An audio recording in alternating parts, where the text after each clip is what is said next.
Les Camerounais sont les premiers ennemis du Cameroun. Chers téléspectateurs, vous êtes toujours sur JMTV+, dans le bœuf politique. Samuel Badjombe est l'invité et nous, un régal de petites anecdotes, d'une page de l'histoire du Cameroun et même de l'Afrique, quelque chose dont je suis particulièrement friand et vous aussi j'en suis certain. Nous allons maintenant évoquer votre rôle plusieurs années après l'ambassade, votre passage à l'ambassade du Cameroun. Vous êtes responsable de la communication de l'Union pour le changement au Cameroun. Ça, c'est au début des années 90. Oui, 80 plus précisément. J'ai été élu vraiment, parce qu'à l'époque, la communication, puisque c'était chaque parti avait sa communicateur, c'est lorsqu'on a décidé d'avoir un candidat unique. Ça c'était en 92. Pour l'élection de début 92. Oui, oui. Pour l'élection de 92. Parce que moi, à ce moment-là, j'étais responsable de la communication de l'Union des forces démocratiques du Cameroun, UFDC. UFDC de Amélie Bielleux, Victorien Amélie Bielleux. Voilà. Que je ne connaissais d'ailleurs pas. C'était un ami, vraiment un ami, un frère, Alain Georges Jumeau, qui est professeur de médecine, qui m'avait dit, bon, écoute, donnez un coup de main à Amélie pour son parti.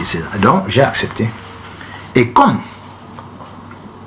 il y a eu donc la fameuse réunion de, c'était en Consamba, pour décider d'un candidat unique. Bon, les Ndamdioya, les Samuel Ebois. Ouais. Les gens qui avaient leur parti ont commencé à dire, nous aussi, on va être candidat, machin, multiple et tout. Et surtout Ndamdioya et d'autres. Et Amélie leur a dit, mais attendez, moi aussi je suis président de parti. J'aurais pu moi-même demander à poser ma candidature, mais il est question qu'on choisisse un candidat unique qui va avoir toutes les chances possibles. Et c'est Amélie qui a pesé de tout son poids pour que les gens acceptent qu'il y ait candidature unique. Beaucoup de ses homologues lui en ont voulu d'ailleurs terriblement après. Toujours est-il qu'on décide donc d'avoir un candidat unique. À ce moment-là,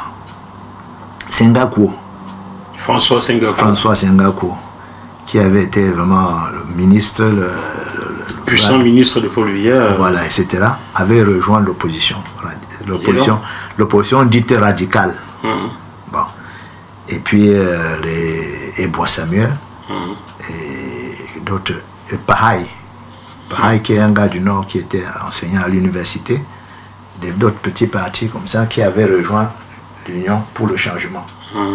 Et donc, comme Amélie, quand Frondi est désigné candidat unique de l'opposition, Amélie Bielleux est choisi comme directeur de campagne. Oui. Et c'est là donc le poste de responsable de la communication s'oppose. Il y avait beaucoup de gens qui étaient correspondants. Et puis, bon, les gens disent, mais le porte-parole, là, le porte-parole, c'est Amélie Bielleux, il a un conseil de communication. Et à l'époque, j'ai signé des communications, tout en étant fonctionnaire. Wow. Tout en étant fonctionnaire. Et ici, entre parenthèses, je voulais rendre hommage à quelqu'un. Qui ça? Ça va vous surprendre, ça va te surprendre, ça va surprendre beaucoup de gens. Je vais rendre hommage à Conchou. Augustin Conchou, Conchou. Ah, c'était ton ministre de tutelle à l'époque? C'était mon ministre de tutelle à l'époque. J'étais même responsable des relations publiques au ministère. Allez, parenthèse, est-ce qu'il y avait eu un mort? Est-ce qu'il y a eu un mort à l'université? Il y a eu des morts à l'université. Mais ton patron lui disait zéro mort. Oui. Justement, non. Je lui rends hommage pour une chose. Ouais. L'honnêteté intellectuelle qu'il a eue avec moi. Ah, d'accord. Parce que j'étais responsable. Je signais même des communiqués contre le gouvernement. En étant fonctionnaire? En étant fonctionnaire. Et ton ministre de tutelle? Non, un jour, un ami commun. J'étais au ministère, on était dans la cour du ministère. Et Conchou arrive, et l'ami et moi, on va le saluer. Et il dit à l'ami, ah, je te présente le ministre de l'information de l'opposition. N'est-ce pas? Je te présente, n'est-ce pas, le ministre de l'information de l'opposition, n'est-ce pas? Le gars dit, ah bon? Le gars dit, ah bon? Il dit, oui, oui. Et il me dit, c'est pas vrai. Alors bon, je suis embarrassé. Je suis embarrassé. J'ai dit, non, monsieur le ministre. Il dit, non. Et le gars lui dit, bon, mais n'oublie pas que c'est quand même un gars de chez nous. Il dit, ça veut dire quoi? Il dit, non. Il dit, non. On a dit qu'on est en démocratie. Chacun peut s'exprimer. Chacun peut choisir le camp, hein, dont il se sent proche. Il a choisi son camp, moi j'ai choisi le mien. On verra qui sera vainqueur. Alors que quelqu'un d'autre t'aurait viré, t'aurait fait te virer. Mais, et comment? Puisque quand je demande même ma mise en, ma retraite par anticipation, je fais la note, puisqu'il faut que j'adresse la note à mon ministre et tout, je fais la note, je présente à Conchou, et Conchou me dit, parce que j'ai dit non, je demande ma retraite par anticipation parce que je suis malade, il faut que j'aille me faire soigner. Il me dit non, si tu mets ça à quelqu'un qui veut te coincer, il peut dire non, mais qu'il aille se soigner, et qu'il revienne. C'est lui quand tu lui dis... C'est lui qui me dit ça. Lui-même le ministre te dit ça. Oui, qui me dit, non, si quelqu'un veut te nuire, il peut dire non, va te soigner et reviens. Alors, changer de formulation.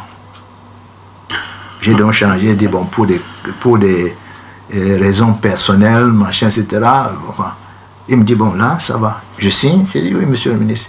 Il signe, il me donne. Je m'avais déposé mon dossier et j'ai obtenu ma retraite par anticipation. Donc, pourquoi ne devrais-je pas saluer un bonhomme comme celui-là? Parce qu'il avait toutes les possibilités de me virer, de me nuire, de même me faire prendre dans les griffes de la police, machin, etc. J'espère, monsieur le ministre, que vous allez bien maintenant. Ça fait 2 ans qu'on s'est parlé. Je ne suis pas retourné au Cameroun depuis son accident. Est-ce que tu as des nouvelles? Ben, j'avais eu des nouvelles avant d'entrer à l'hôpital quand j'ai eu mon machin. Et je ne retrouve pas son numéro. J'avais pourtant demandé à sa femme de m'appeler. Mais je suis allé le voir. Je suis allé le voir à l'hôpital. Et on a discuté et je n'ai plus eu l'occasion puisque avec le mal qui a failli m'emporter, bon, depuis, et je n'arrive plus à le joindre parce que son numéro, mon portable, beaucoup de numéros se sont effacés. Et donc on va régler ça. S'il n'a pas changé de numéro entre temps, d'accord. Depuis 2 ans, je vais retrouver son numéro là, je te le repasse. D'accord. Je dis son numéro ici à Paris. À Paris, non, je parle de son numéro à l'hôpital parce que sa femme avait un portable à l'hôpital. Ah, d'accord. Où on pouvait l'appeler. Donc je l'ai vu et on a discuté, etc. Bon, on essaiera, je n'ai pas celui d'ici, je n'ai que celui du Cameroun. Donc bref, voilà donc comment ça se passe avec... Alors, maintenant, on dit que Aménie Bienle a déjà un conseil en communication, pourquoi pas lui? Et il y a eu même un vote. Le candidat, je sais plus, c'était un gars qui était enseignant à l'université. Bon, j'ai été choisi. Démocratiquement élu. Oui. Et il fallait donc mettre maintenant les choses en place. Et on a eu des choses extraordinaires. Toutes les communications. Alors c'est là où j'en arrive à vraiment, comment dirais-je, une très grande déception par rapport au SDF, pour beaucoup de raisons. Aménie est directeur de campagne. Oui. Et il s'y donne à fond. Et tous les cadres, tous les machins, les militants de l'UFDC, du parti de Aménie, on se met au service du candidat unique. Qui est Ni John Fondi. Et les locaux de l'UFDC étaient devenus la permanence. C'est-à-dire donc, les cadres du SDF venaient passer les communications à travers le monde chez nous. Même comme il y avait un bureau du SDF à Yaoundé, tous venaient, quand ils avaient des... Alors qu'ils auraient pu aller faire ça aussi du SDF. Mais ils venaient faire ça, les fax, les coups de téléphone et tout, chez nous. Hein? Et ils nous ont laissé une facture, je crois, autour de 2 millions et demi de factures de téléphone, tout ça, qu'ils n'ont jamais payé. Je ne règle pas de compte, mais je dis les choses parce que, après l'élection, et avant même l'élection d'abord, parce qu'il y a eu un phénomène, le jour où il y a eu le grand meeting, de toute l'opposition. Du 26 mai, c'est ça? Non, non, non, non. Okay. Les élections, juste une semaine avant. Une semaine avant les élections d'octobre. Une semaine, 8 jours avant l'élection d'octobre. Le grand meeting de Yaoundé. Quelque chose de sidérant. On devait, tous les leaders sont, parce que même Ameni, nous lui avions conseillé les jours, quelques jours avant le grand meeting de Yaoundé, nous lui avions conseillé de ne pas rester à Yaoundé, d'aller à l'ouest ou en Konsaba. Donc, le jour où il y a ce grand meeting de Yaoundé, qui devait se tenir au siège du SDF, de l'UFDC. Bon, les responsables me disent de faire la coordination entre le siège, hein, puisque à Tchinga, les rues de Tchinga étaient noires de monde. Puisque à ce moment-là, Frundi est vu et considéré comme un demi-dieu par la population, par les gens et tout et tout. Donc, ils arrivent tous de Douala et ils tiennent une réunion chez Sengaku. Et je suis en liaison, puisqu'à ce moment-là, il y avait déjà des portables, téléphones portables. Donc, j'ai assuré la coordination par téléphone avec eux. Bon, et je leur ai dit, voilà, au niveau de Tchinga, les militants commencent à se rassembler et tout. Je suis allé, je voulais aller au siège de l'UFDC. J'arrive, je trouve des éléments de la police et de l'armée qui m'empêchent d'entrer. Je dis, mais c'est le siège de mon parti ici. Il dit, non monsieur, vous n'entrez pas. Bon. Fauchivé était passé par là, quoi. Apparemment. Vous n'entrez pas. Je dis, ok. Quand chez Tsenga, ils terminent leur réunion, ils me disent, bon, maintenant on a terminé, dis-nous à quel moment on peut venir.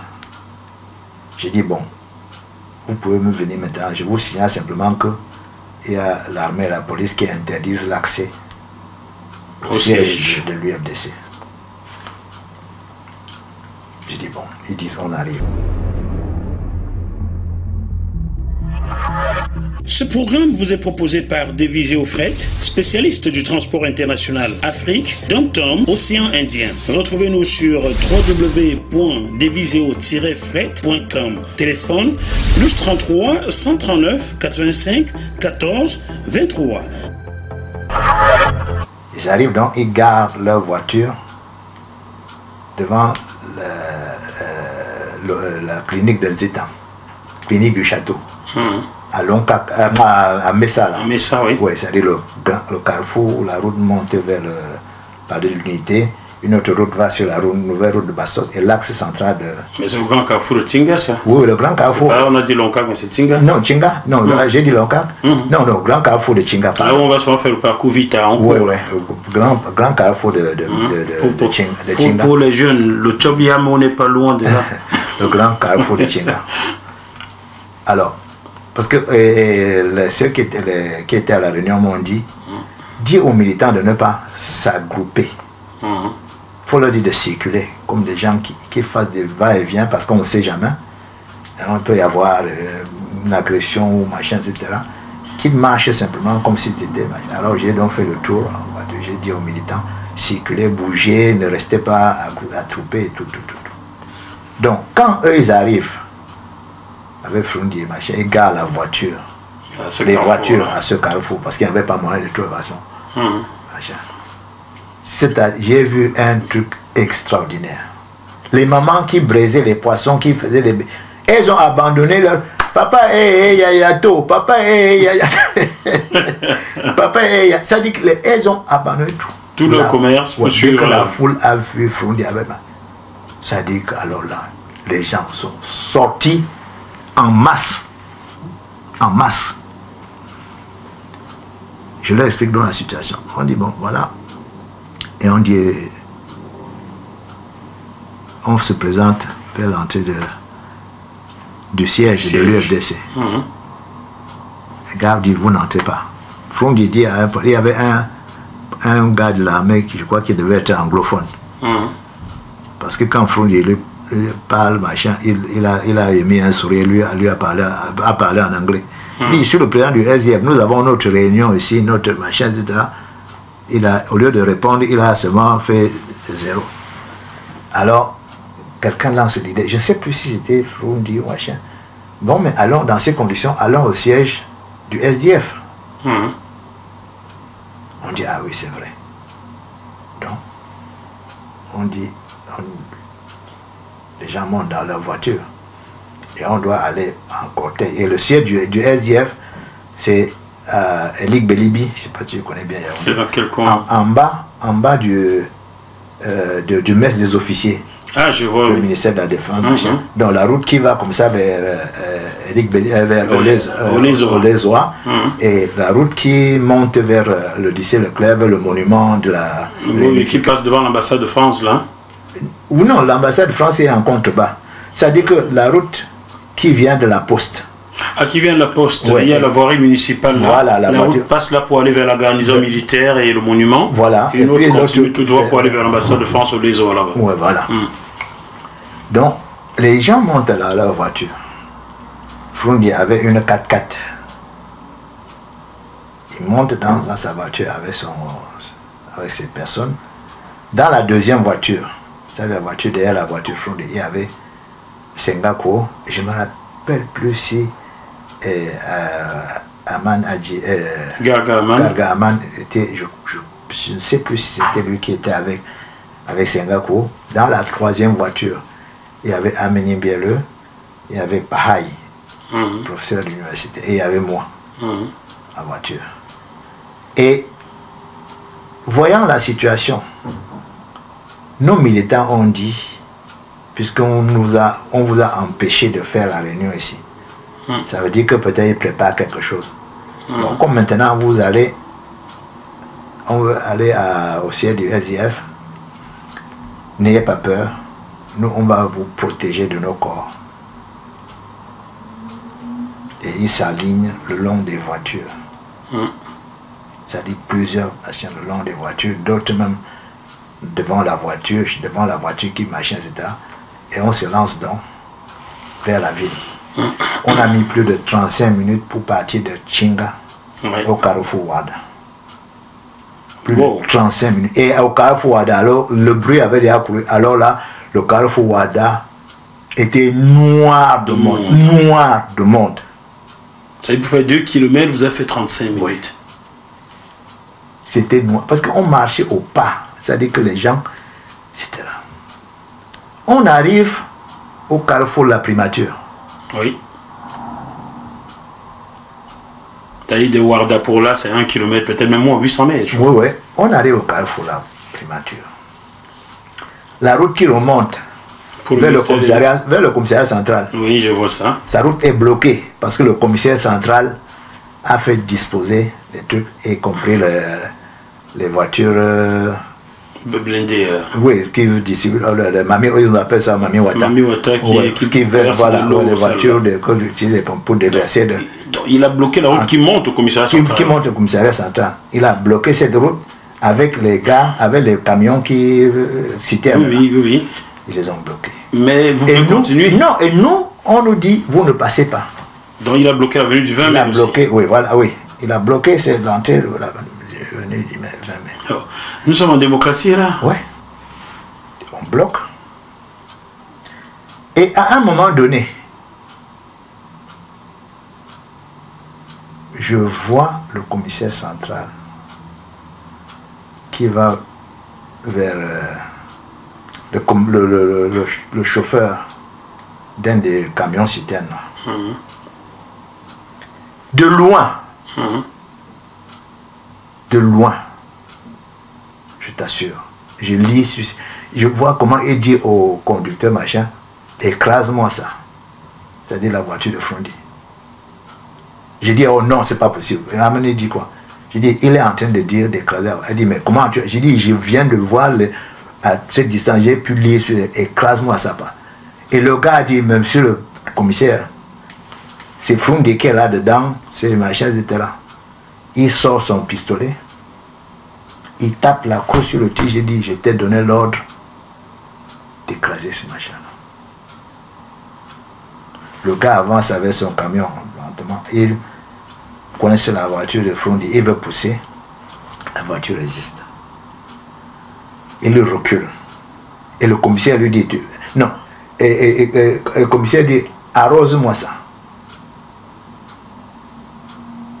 Le gars envoie le jet d'eau. Au lieu de, le commissaire lui disait certainement d'arroser la voiture de Frondi. Parce que la pression de ce truc-là est terrible. Ça peut casser, oui. Ça fait voler les vitres. Alors le gars envoie le truc au-dessus de la voiture. Il envoie un jet d'eau en souriant.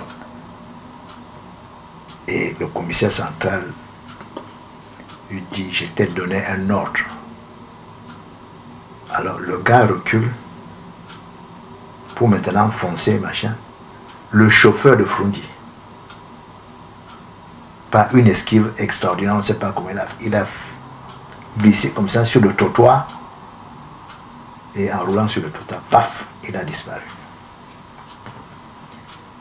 Ça veut dire qu'un simple commissaire de police voulait faire écraser la voiture du candidat unique de l'opposition en 1992. Oui. Wow. Et là, les gars se déchaînent. Voiture là, ils se mettent à arroser les militants. Oui. Il y a un gars, je ne sais pas si c'était ça, marchand, machin. Le truc le soulève comme ça. J'ai vu la puissance du machin là. Les trucs là, panique générale, ça dit que tout le monde, on s'égaille, on s'éparpille. Où est Frondi? C'est-à-dire que Frondi aurait pu être tué en 1992. Alors, ce qui a peut-être causé, peut-être posé des problèmes au pouvoir, apparemment. Parce qu'il semble que dans les bureaux de la primature, enfin là, machin, il y avait des observateurs, des gens de la Banque mondiale qui étaient venus pour des négociations. Il paraît que certains d'entre eux de là ont filmé ce qui se passait. Je dis parce que c'est ce qu'on a dit, mais je n'ai pas eu de preuve matérielle. Donc, et nous tous, on s'éparpille et tout. Et par une curieuse association d'esprit, on se retrouve pour la plupart chez Ameni Bieleux. À son domicile? Oui, au Kansik Loncac. Vous êtes sur JMTV+. Où est Frondi? Personne de nous ne sait où est Frondi. Qu'est-ce qui lui est arrivé? On ne sait pas. On décide donc d'aller informer la communauté européenne, puisque c'est l'ambassade de la communauté européenne à Yaoundé, pour leur dire que voilà, il y a eu cette situation, on ne sait pas, etc. On arrive là-bas, les gars nous voient, non, non, non, non, non. Ils viennent le cas là, quand ils voient, ils disent, allez chez l'ambassadeur des Pays-Bas.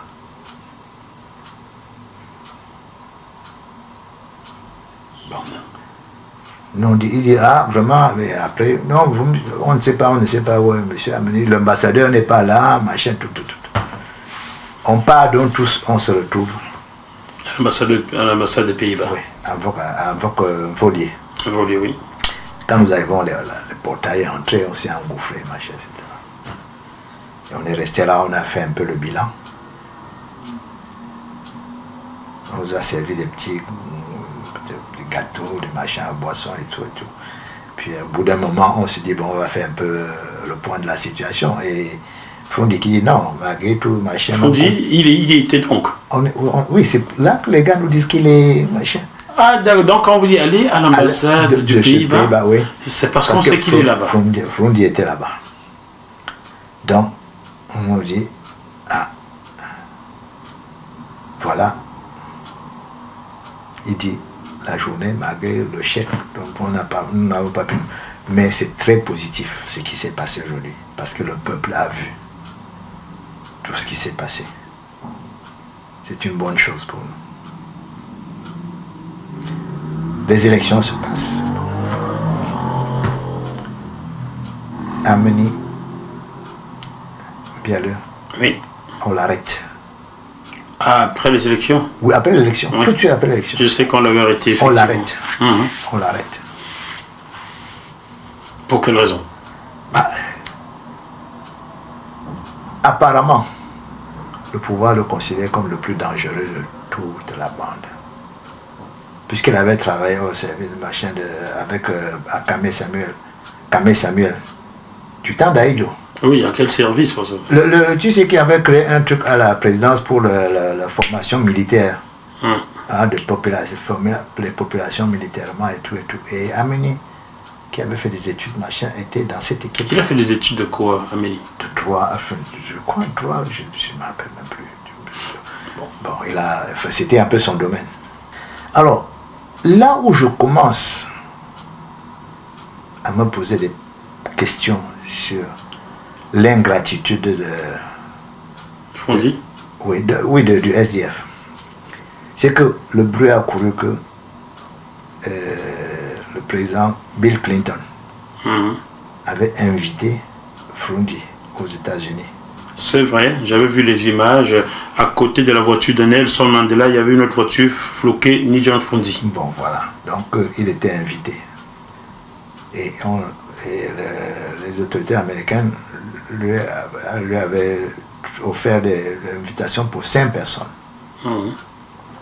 Pour nous, à l'UFDC, compte tenu de ce que nous avions fait, logiquement, Aménie devait faire partie de cette délégation. Oui. Bon, mais comme on l'a arrêté, les gars du SDF disent, Aménie, bon, on l'a arrêté, machin. Ils ont dit, oui, mais on a quand même un secrétaire général, on a des gens qui peuvent le représenter, parce qu'il faut que l'UFDC soit dans cette délégation. Frondi n'en a pas voulu, ou bien son parti? Je ne sais pas si c'est Frondi, si son parti, machin, etc. Mais, ils sont partis, aucun représentant de l'UFDC n'a été dans l'affaire. Aucun. Aménie a fait, je crois, 6 mois de prison. Le FDF ne s'est pas secoué pour le faire libérer. Et c'était d'autant plus inquiétant qu'Aménie, on avait retiré son passeport. Beaucoup de gens l'avaient invité à l'extérieur, mais il ne pouvait pas bouger. D'abord, on l'avait arrêté et tout. Et son passeport, il dit que s'il a au moins son passeport, ça va le rassurer. Pas moyen d'obtenir le passeport. Je mets ma personne dans l'affaire par l'intermédiaire du docteur Nzedam. Qui avait la clinique, là? Oui, qui avait la clinique. Parce que le docteur, on a échangé. Il m'appréciait énormément. On a discuté de longues heures, de machin, des problèmes et tout. Je lui dis, tu entretiens de très bonnes relations avec Foshivé. S'il te plaît, fais tout pour récupérer le passeport. Pour que Foshivé récupère le passeport de Aménie.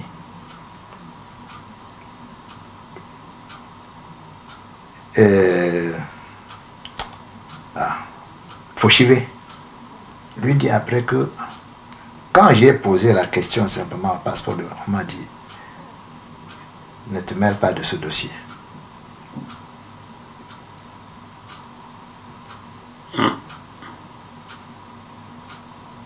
J'ai insisté, le père Zetam a insisté auprès de Foshivé pour le passeport de Aménie.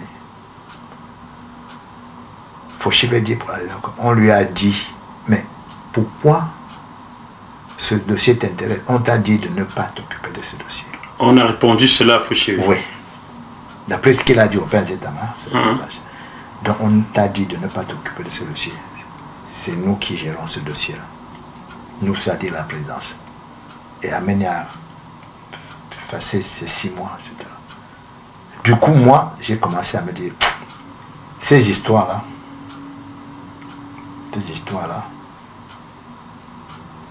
et puis, parce que j'avais dit à mes camarades la pression que je voyais venir.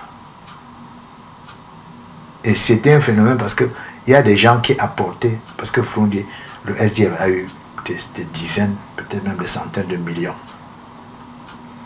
de contributions des gens pour l'élection. les gens apportaient l'argent. J'ai tout de suite compris le jeu de certains. C'est que parmi ceux qui apportaient l'argent, il y avait des délinquants fiscaux, des gens qui ne payaient pas d'impôts. Et qui donnaient l'argent dans l'espoir qu'une fois ils seront, voilà, ils seront les blanchis. Voilà. Donc ça a commencé à m'interpeller. J'ai dit aux gens aussi, l'histoire de boycotter les produits français, c'est une mauvaise idée. C'est une très mauvaise idée parce que là, les Français vont tout mettre en branle pour barrer la route.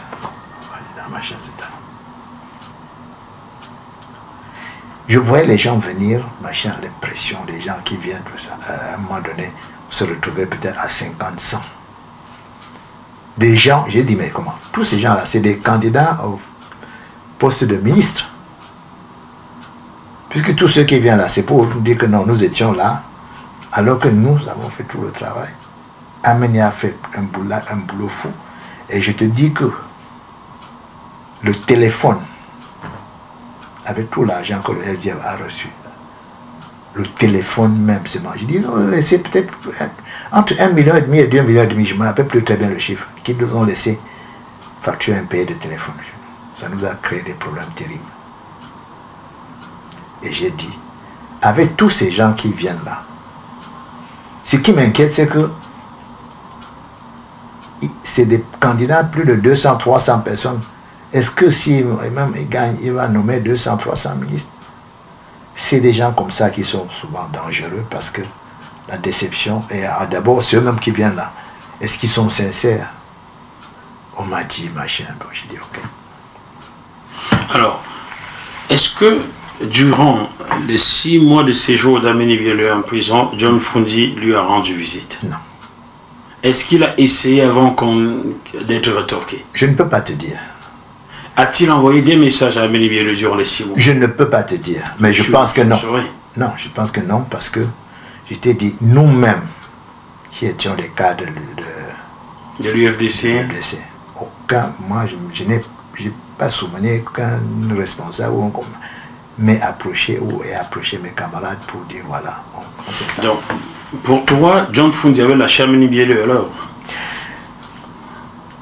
Lâché peut-être, bon, disant, il ne s'est pas occupé comme il aurait dû du cas de Ameni. Lui qui était sorti, qui était allé aux États-Unis, je parle de John Frondi, il n'a donc pas profité de ses séjours à l'étranger pour solliciter des pressions pour faire libérer Ameni Biéle? Je n'ai pas eu cette impression, justement. Nous, on n'a pas eu cette impression. Il n'y a pas eu de machin où on a pu sentir que... Non, si, ça aurait dû commencer par l'invitation au moins d'un responsable de l'UFDC à ce voyage-là. Ça aurait dû commencer par là. Pour résumer cette relation politique John Frondi, Ameni Biéle, comment résumerais-tu cette relation politique-là? Ben, Ameni avait imposé ce truc, ça n'avait pas plu à beaucoup de gens. Bon, mais leur relation personnelle, je ne sais pas. J'ai pas de relation politique. Hein? Ah, politique, oui, non, je dis oui, leur relation politique, bon, il y avait un peu cette, comment dirais-je, cette association entre, puisque le fait quand même d'être directeur de campagne, c'était pas anodin. Ça veut dire que c'est quand même quelqu'un qui est là pour prendre, pour organiser, pour machin, etc. Et que, après tout ça, il n'y a même pas un petit retour.